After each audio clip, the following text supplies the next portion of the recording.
Well, good morning. It's good to be with you once again as we continue in our sermon conversation. Grace is like Geico, where we're going to suggest, as Geico is suggesting, that for every problem and for every situation in life, Geico solves that solution. Well, in the same way, grace is the answer to all of our life's twists and turns and all the low places where we find ourselves. So we're going to talk about how grace names us today. And as I was preparing material for this, I thought about a 10th grade geography class assignment that I had that terrified me. Our geography teacher had a brilliant idea for our first assignment. He wanted us to get in front of the class and to tell everybody where our name came from, a story in which inspired our parents to name us the name that they gave us. And I was terrified because at that point, I didn't really love my name. I mean, Joe is just a plain name, and it seems to be a joke. There's a joke for everything with the name Joe. I think at that point it was Joe Mama, so all the mama jokes. That's kind of ironic. It's Mother's Day, and we're talking about mama jokes. And so I just remember preparing. I was listening to some of my other classmates give these fantastic stories of where their name came from, and it's just so jealous and envious of their names' stories. And I got up there to tell mine, and it was just so uninspiring. This is the story. My dad grew up on a farm, and his dad was a farmer, obviously, and they had to do morning and evening chores every single day. And my grandpa Bob, my dad's dad, wanted to have a son named Joe so that when it was time to chore, he would just say, "Let's go, Joe." And unfortunately, my grandpa only had one son, my dad, who he named after himself, and so he didn't have the opportunity to have another son to name him Joe. So my dad named me Joe. Inspiring, lovely story, isn't it? Right? And so I was always nervous about that. I was like, it's an underwhelming story. But as Grandpa Skillen passed away earlier this year, I've come more and more fond of my name because after his passing, I feel myself connected to this larger story, knowing that he was longing for a son to call Joe and that my dad was able to use it for his son. Names are interesting, aren't they? Like if some of the parents in the room, or if you've got a new dog, or there's a trend now of naming your car, like electing a name for something is challenging because you want to pick the right one because for some reason, when something is named, people want to dig further into why it is named that way.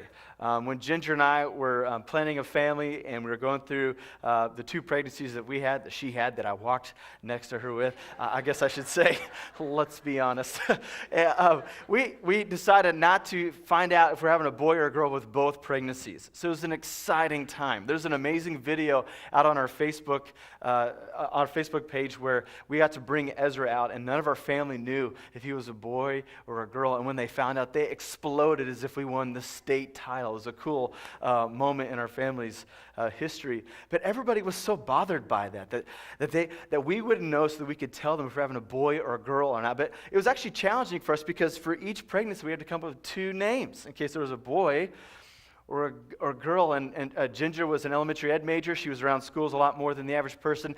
And so she knew how terrible kids are in teasing one another about their names. And so she would take every single name and would scrutinize over it.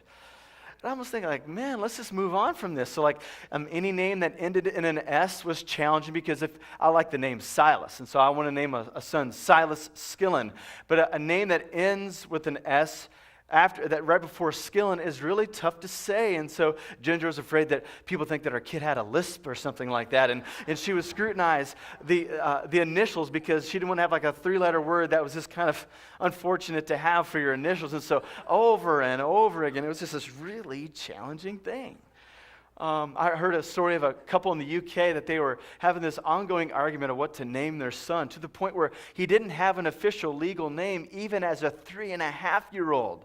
The mom called him one thing and the dad called him another name. And so someone finally reported them to the authorities and they had to go to court, and the judge made them settle on a name because this kid's world was being uniquely shaped in an unfortunate way because he had no idea what his name was. And I think that's unfortunate. Something about knowing what we're called tends to point to what we're called to. I think we see that in the story Harry Potter. Now somebody's like, oh my goodness, you shouldn't mention Harry Potter in church. Well, I'm sorry if this offends, but if you know the story Harry Potter, some of you would claim to, some of you would not do so in church, but you've read the books on the side, or maybe watched the films. You remember his story, like he's got all this shadowy idea of where he came from and who his parents were, because he's staying with his aunt and uncle who are harshly treating him, and his cousin Dudley, who was so spoiled. They would put him underneath the stairs and lock him in a very small room. He had a real shadowy existence until he came of age, where he was invited to Hogwarts. And all of a sudden, these letters came from another world. And as he began to respond to them, he began to realize that his name meant something, because it pointed to a larger story. And that larger story began to unfold into a larger destiny, that bit by bit, as he was excavating who he was, he bumped into a story larger than himself. I find that to be interesting. A name leads to a story that points to a destiny. That sounds like grace to me. And one of the key factors in our spiritual formation is to come to this idea that God names us. God sees us, and God names us. It points me to Genesis chapter 1, the first section of how the world came into existence. We hear this amazing creation story where God creates the world in 7 days. And so we think initially on the surface that it's all about the 7 days of creation, but that 7 goes deeper than just the amount of days that God uses in Genesis 1 to bring creation together. You see, 7 comes up again and again. It's almost as if the writer of Genesis 1 had OCD or something like that. Because if you and I were to go back to the original Hebrew text, we would find that the first paragraph in the original Hebrew has 7 words. So we're talking a story of 7 days. The first paragraph has 7 words. If we go to the second paragraph of that text in the Hebrew, it has 14 words. Now, try to follow the pattern here. In the third paragraph of Genesis chapter 1, can someone guess how many words are in the third chapter of Genesis chapter 1? 21, very good. It's good to hear that the first section's a little bit awake this morning. Okay, so we go to the fourth paragraph. And if we go back to the original Hebrew and we count the number of words in the fourth paragraph, can anyone guess how many words are in the fourth paragraph? 35. Gotcha. But we also go to the amount of times that the keywords are mentioned, like God and create. Over and over again, there's 7, 7, 7, 7, or multiples of 7. It's as if this is all on purpose. Like we're measuring something, like the writer of Genesis is wanting to measure and build something. And it goes a little bit deeper, because if we look at the 7 days of creation, we'll notice that in the first 3 days, God makes a space in each of those 3 days. He opens up space for something. When we go to the days 4, 5, and 6, we realize that God's not opening space anymore, but He's filling the space. And if we compare them, like in day 1, whatever space God created in day 1, He actually fills in day 4. That's why some of the scientifically minded folks who read Genesis 1 are like, how are we counting days when sun and moon, the things that we measure a day, don't show up until day 4? And the writer of Genesis is like, hey, I'm trying to write a poem here. I'm not trying to write an earth science book. Give me a break here. And so what happens in day 1 is filled in day 4. What happens in day 2 is filled in day 5. What happens in day 3 is filled in day 6. God is making space, and He's filling it, as if what we're supposed to see in Genesis 1 is that all of creation is a big building, a temple where God resides. And we get to join and participate and explore all that God has made. So we get to the 6th day, where God creates humanity. Writer Genesis says that God creates humanity in His image and in His likeness. We're the icon of God. And as God is making space and filling it, what we see with the human being is that God makes us and He fills us with Himself. And this is the measurement of the faithful life, to realize that God is above us, that we're beside one another, and all of it is good, and all of it is God's. So we go to Genesis chapter 2, and we actually go back to a loss a little bit here, because as God brings Adam into the Garden of Eden, He gives him some responsibilities and some authority in the Garden of Eden. We see that there's actually a little bit of loss mid-story. Look at verse 18, where everyone seems to have a match and have a pair, but Adam does not. We see that the Lord God said, "It is not good for the man to be alone, but I will make a helper that is suitable for him." And so with the created things that are around, Adam still doesn't have a suitable partner. And so so we go further, God recognizes that Adam needs someone like him. Look at verse 20. But for Adam, no suitable helper was found, and so God causes a deep, like post-Thanksgiving dinner deep sleep to come upon Adam. And as he snoozes away, God takes a rib from his side, and he fashions a being like him. And after he wakes from his sleep, God brings this being to Adam. And this is what Adam says about the being in front of him, the one suitable for him. In verse 23, this is now bone of my bones and flesh of my flesh. She shall be called woman, for she was taken out of man. So when Adam sees woman for the first time, he calls her woman. In the original Hebrew, this word is ishah. It's a compound word, ishah. Can you say it together one more time? Ishah, yes. What I recognize about trying to say this word, though, is that it's very difficult to say. That if you and I were to say it over and over again, this interesting sensation happens. We begin to lose our breath. And I don't know about you, but I start to feel faint because this word is so difficult to say. Air is pushed one direction, then it's taken into the next in order to say this word.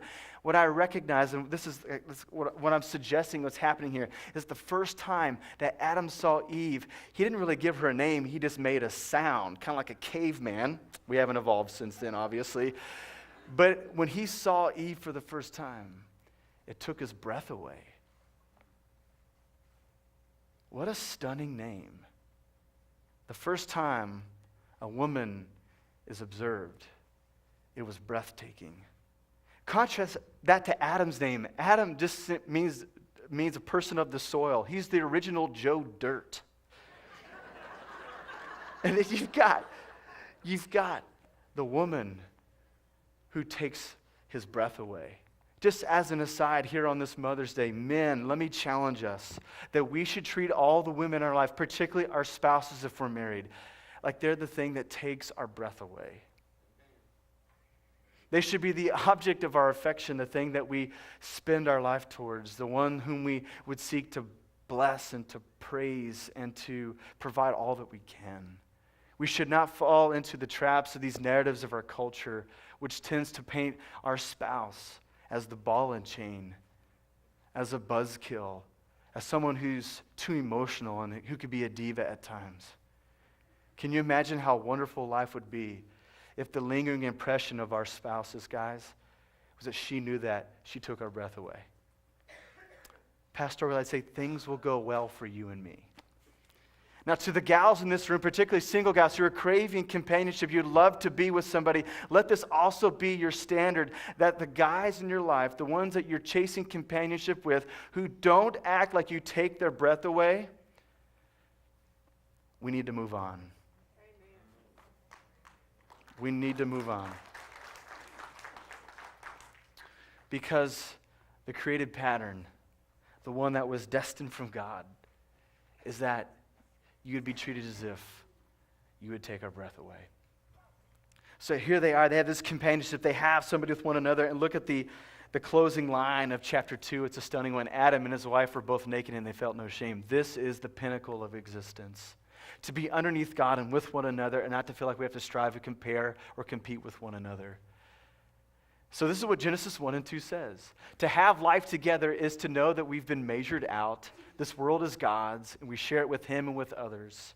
And to share it with one another so much as if we don't have to compete or compare or contrast ourselves in order to feel better about ourselves. We can feel no shame with one another and before God.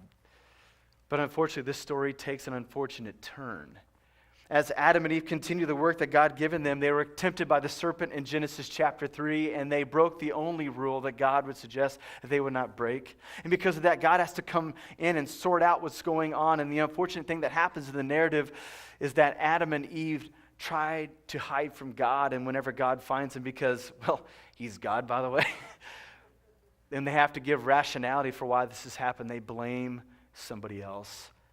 Every unfortunate broken story is shaped by these two ideas where we hide and we blame.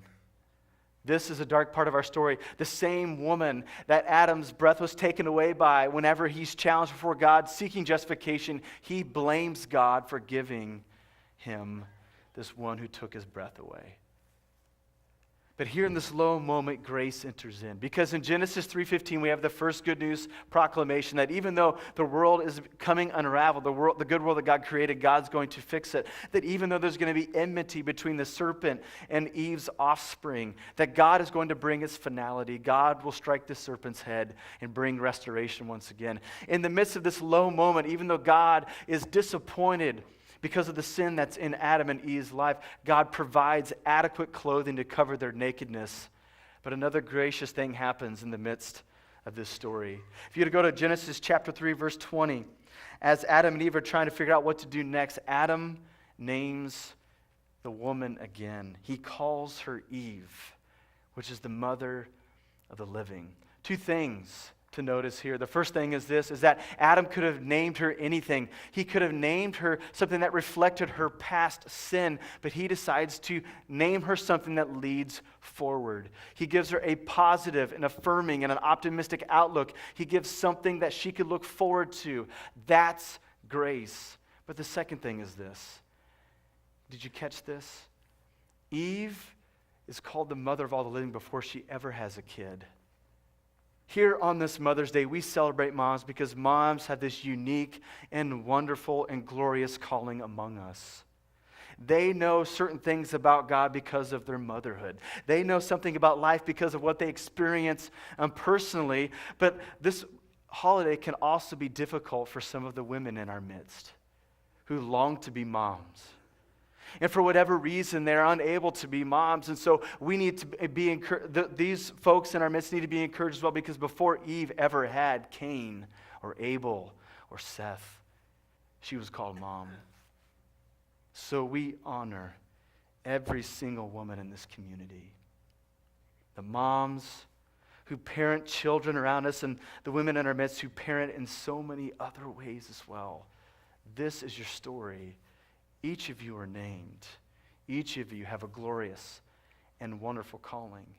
Eve gets a name that leads the story forward. It reminds me of Luke chapter 19, where Jesus does something similar, where Jesus, we see in Luke chapter 19, is going through a town called Jericho, and he intends simply just to pass by. He just wants to walk through Jericho. Jericho is just a pit stop along the way. But there's a massive crowd that's gathering in the main thoroughfare, so he begins to wonder what's going on, including in this crowd is a guy named Zacchaeus. We read in verse 2 of Luke 19 that he was a chief tax collector, and he was wealthy. Tax collectors were not model citizens in this culture. Tax collectors were disdained. People tried to avoid them because they were told by Rome how to tax every single family in their community, but the tax collector would have to take more money than Rome was asking for so they themselves could have a paycheck. Tax collectors were extortioners. But Zacchaeus is like the mob boss of all the tax collectors in his community. You can imagine that if he's walking down the road that people avoid him. You can imagine that it's been some time since someone actually called him by his real name, but they probably had some slanderous things that they like to call Zacchaeus because of how harshly he treated all of them in this community. So he wants to see who Jesus is. So he climbs, because he's vertically challenged, into a sycamore tree, and he wants to see what's going on. Why all the commotion? And we read in verse 5 that as Jesus is walking through Jericho, he sees Zacchaeus up there, and he says, "Zacchaeus, come down immediately. I must stay at your house." Can you imagine how long it's been since Zacchaeus had a house guest? Imagine how long it was when someone called him by his name. But here is our wonderful Savior, looking for someone in the crowd to extend grace towards. But not everybody likes this. If you look further at verse 7, all the people saw this and they began to mutter, "He has gone to be a guest of a sinner." There's a lot of families that Jesus could have stayed with if he wanted to stay in Jericho, but Jesus picked the worst one to stay with. And we don't know exactly what goes on. We don't know how long Jesus stays in his household, but can you imagine Zacchaeus and Jesus walking into his large home that's been empty all this time? Can you imagine as Zacchaeus is gathering some cups for their first meal and him saying, "Sorry, Jesus, it's been a long time since I've had a house guest. Disregard the dust that's on all of my dishes." Can you imagine how long it's been since Zacchaeus had small talk with someone? And he begins to ask Jesus, "Well, interesting weather we've been having here in Galilee these recent days, just like yesterday and the day before and the day before." But after a while, perhaps, the conversation begins to flow. And Zacchaeus feels befriended by Jesus of Nazareth. We just don't know exactly what they talk about. What we do know, the results of their conversation, because Zacchaeus makes this interesting vow after Jesus spends time with him. He says, I'm going to give back 4 times the amount that I've stolen from this people. I'll give over half of my wealth back to the poor. And Jesus says this as a result of their conversation. Today, salvation has come to this house. That's the potential of someone who needs to be named. Someone who's been looked over, someone who's been ridiculed, that when they're named and they're brought into the presence of a merciful one, salvation comes over their household. They are rescued from doom and destruction because somebody sought them and somebody named them, and they have a new lease on life. This story reminds me of a story of an article I read of a guy named Bershawn Daly. Here's the story of Bershawn. He's a homeless guy, and he is the subject of an article about the peculiar nature of homelessness in New York City. He's got an interesting story. He was actually raised by his great-grandmother, not his grandparents, not his parents. They were unfit to raise him and his 8-year older sister, and so their great-grandmother in rural Georgia raised them. But after a while, great-grandmother passed away, and his sister wasn't able to take care of him, and so he had nowhere else to go. So they tracked down his father in New York, and they sent Bershawn back to his father to raise him. By the age of 16, he began to develop signs that he had a mental illness. But his father was not present and unable to take care of his unique needs, and it developed into schizophrenia, and since it was untreated, it was something that was hard to manage, and his father abandoned him. Without any money and no place to stay and no one to help take care of him, Bershawn was banished to the busy streets of New York City, where he went from dumpster to dumpster looking for food for his next meal. He would sometimes sweep the front of a barbershop to get a couple of dollars, but it was hard to find a place to live, and because he wasn't right in his mind, it was hard for him to develop some sort of pattern for a rather meager existence. And so after this article was published, in the background, his sister was wondering what had happened to her brother. And so she was checking in with family, but no one had any idea where he was. So she went to Google, she went to Siri, and she typed in his name, and this article popped up. And she reached out to the person who wrote this article, who reached out to his contacts, and they began to track down Bershawn, and they told his sister that she could come to New York and find him. So she rode a train from the Atlanta area all night long to New York City, and she saw her brother once again. And she embraced him. She showered him off. She washed his feet. And after he was back in a pleasant mental state, as he was being asked, what was it like to see your sister for the first time once again, and to hear your name from someone that you knew? And he said, this is the best he could come up with, it felt a lot like Santa Claus. Isn't that interesting?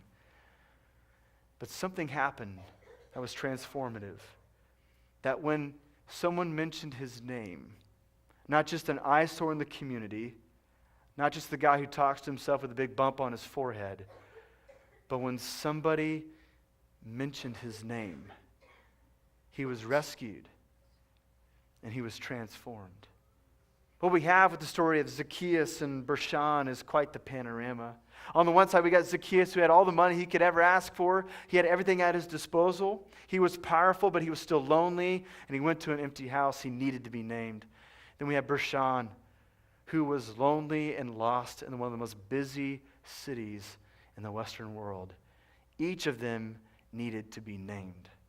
We may not find ourselves in Zacchaeus' place or Bershawn's place. We find ourselves probably somewhere on the continuum. But each of us have the same need. Each of us need to be named. Because if we are named, if we are called something, then we can figure out what we're called to. What we find again and again in Scripture is this interesting idea that Jesus seeks us, and he knows our name, and he writes our name in the Lamb's book of life as we enter into his family. My prayer this morning is that each of us would experience rescue, that each of us would hear this God, this name-calling God, as he names us, and that name would rescue us, and that we'd find ourselves in the depth of his amazing grace. Let's pray together this morning. God, we thank you that you're a generous and gracious God, That even while we were enemies and even though we wandered away from you, you sought after us. And not only did you bring us into your family, but you announced a name over us. You call us something so that we know what we are called to.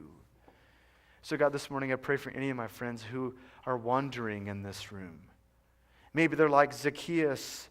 They go to a place of emptiness. Their life is shaped by emptiness and loneliness. Or maybe they're like Bershan. In some way they resonate with his story. They feel a lostness, and they need to find that family once again. Whatever our plight might be this morning, God, I pray that you would pour your grace over our lives. That we would all know that we are named and known in this room. That you would draw us to yourself. That we would find rescue and salvation, and that we would know that you are ours and we are yours. And may that amazing grace continue to transform us into the people that you've called us to be. I ask all these things in the wondrous name of Jesus, and all of God's people said together,